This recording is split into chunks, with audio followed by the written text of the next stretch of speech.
What's going on YouTube? It's Private KJ back here with another video. Ladies, gentlemen, and ballers. So since I'm recording a bunch of videos right now before I go to Florida, I don't know if I'm gonna keep the day 20 Bradley Beals trend going, but we are gonna keep that going. So, ladies, gentlemen, and ballers, thank you for tuning into today's video. We're going to be talking about the Rookie of the Year race, okay? With that said, don't forget to leave a like and subscribe, turn on notifications so you never miss a beat. Live stream will not be Sunday. It will be when I get back that Sunday, and it should be about a week and a half or two. But with that said, let's kick right into this video, okay? We're going to be talking about the Rookie of the Year race. Right now, my top three candidates are Lamelo Ball, in the order I will tell you at the end. Lamelo Ball, Tyrese Haliburton, and James Wiseman. Okay, honorable mentions though. I'm gonna give Anthony Edwards. And fifth, it was really close for me. Okay, guys. But what I decided to go with was Cole Anthony. I decided to go with him as my fifth option. I know people are gonna say Emmanuel quickly, but I will get into that reason now. But with that said, let's kick right into this video. So first, we're going to be actually talking about Cole Anthony. Okay, on the season, he's averaging 11 points, 4 rebounds, 4 assists. Recently though, he's actually kicked that up to 14 points and 5 assists. Now he just did finish lead the game last night. I think it was, or if not 2 nights ago, with a shoulder injury. I'm not sure what the timetable is. I'm hoping. Shout out to you, Cole Anthony. Hopefully you're okay. So maybe my fifth spot should change. It should be Emmanuel quickly, but I'm here to talk about my Rookie of the Year race right now as it stands. Okay. Like I said, this was pre-recorded on February 10th, so maybe things change, obviously. So, but I want to talk about Cole Anthony. He's been quietly getting better. Now his efficiency has not been great this year. Okay, he's shooting below 40% from the field.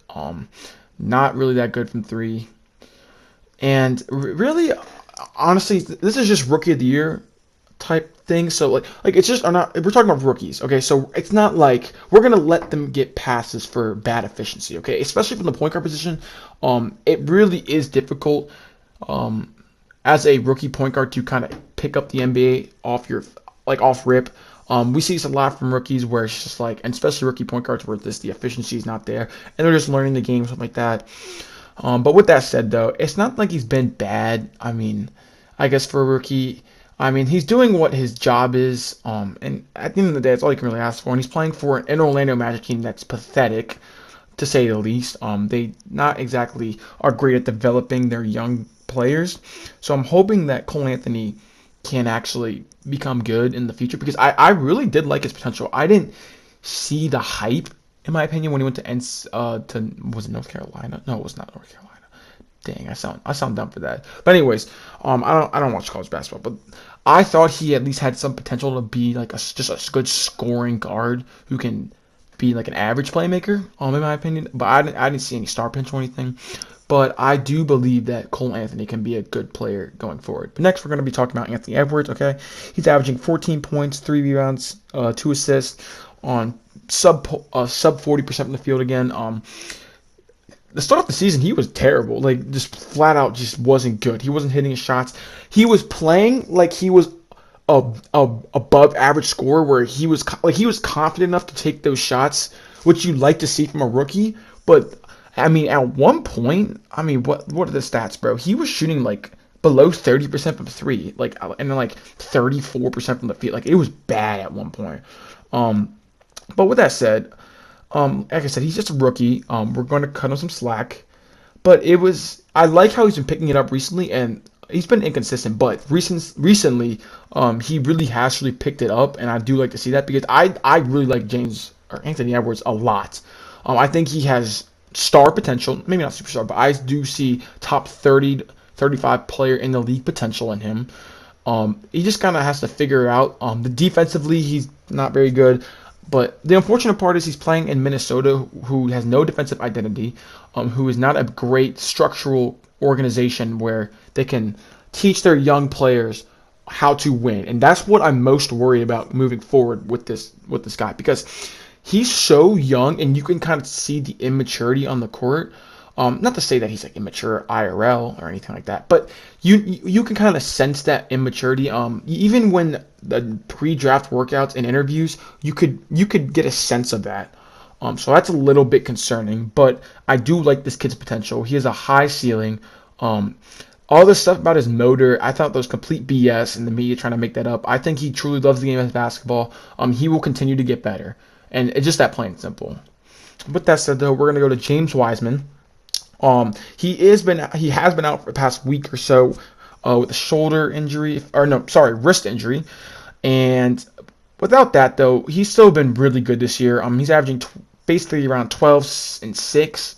Now he has had a lot of defensive errors, but the thing I like about James Wiseman though is that he just keeps on pushing through. And I like the fact how Draymond Green basically coaches him. I really do believe him being in the Warriors organization compared to Anthony Edwards being in the Timberwolves organization is going to go a long way.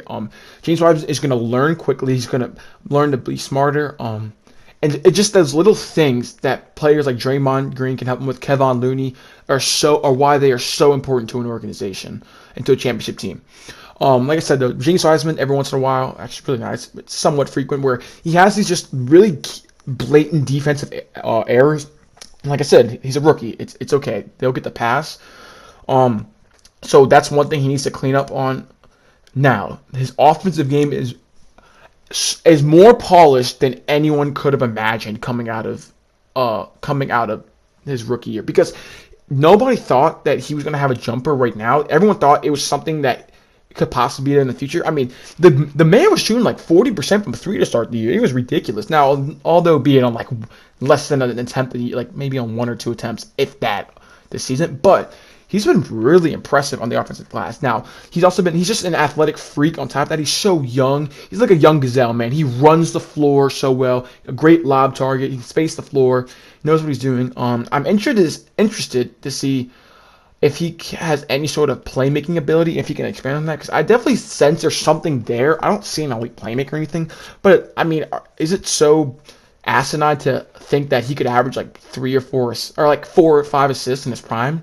Especially with Draymond there and just like kind of helping him. I think that's something that can really develop, and I would love to see that. But with that said, though, I think if he doesn't get hurt, really has a better chance of getting that Rookie of the Year. Also because how Lamelo and Tyrese have been playing, that sort of recency bias is really going to help them over Wiseman. With that said, though, I think the Warriors are showing how much they actually miss James Wiseman, which could possibly benefit him, because not that they're like losing all these games without him, but that athletic, I talked about it in my podcast, that athletic presence of James Wiseman was so helpful for them, because it's not like Steph and Draymond are back in their primes. Now, Steph still playing like he's in his prime. I'm not trying to say that he's not, but you know what I'm trying to say. Like, having a player like James Wiseman there on the offensive end just gives them another power punch to kind of help them. So that's what I wanted to mention. Tyrese Haliburton, though, is on next. He's averaging about 12, 4, and 5. 12th pick of the draft. He's been so impressive. He's so polished right now. What I would like to see him work on is his mid-range shooting and pull-ups. Not that it's been bad or anything. I just think that that's something where in an area where if he wants to become an elite scorer, he could really work on that. Kind of finding ways to get off a better jump shot in the mid-range area and like a dribble pull-up, because his jump shot is just a little awkward and a little slow. With that said, though, he's just so savvy. Defensively, though, let me make this clear. He is already an above-average defender, and that's scary, because I think he has the potential to be an elite defender in his prime. So that is so important for this Kings team, who are really not great on defense. I think they should just embrace him at this point and start him over Buddy Hield, because Buddy Hield, he just really hasn't looked that impressive this year. He looks overweight too, but we don't need to talk about that.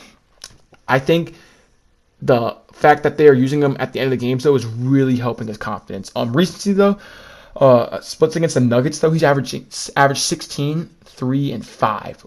He dropped 16 assists in the game too, I think, in like a span of like a few games with only 2 turnovers. He's just so efficient and so polished already. Like he literally plays like he's been in the NBA for like 7 years already. Like, that's what's so great about him, and he's so smart. Recently he's averaging like 19 and 5 too, which is pretty ridiculous. So that's what I wanted to kind of say about Haliburton. I really like this kid. Lamelo is last, though. He's averaging 14, 5, and 6, or 6 and 6 if you want to say.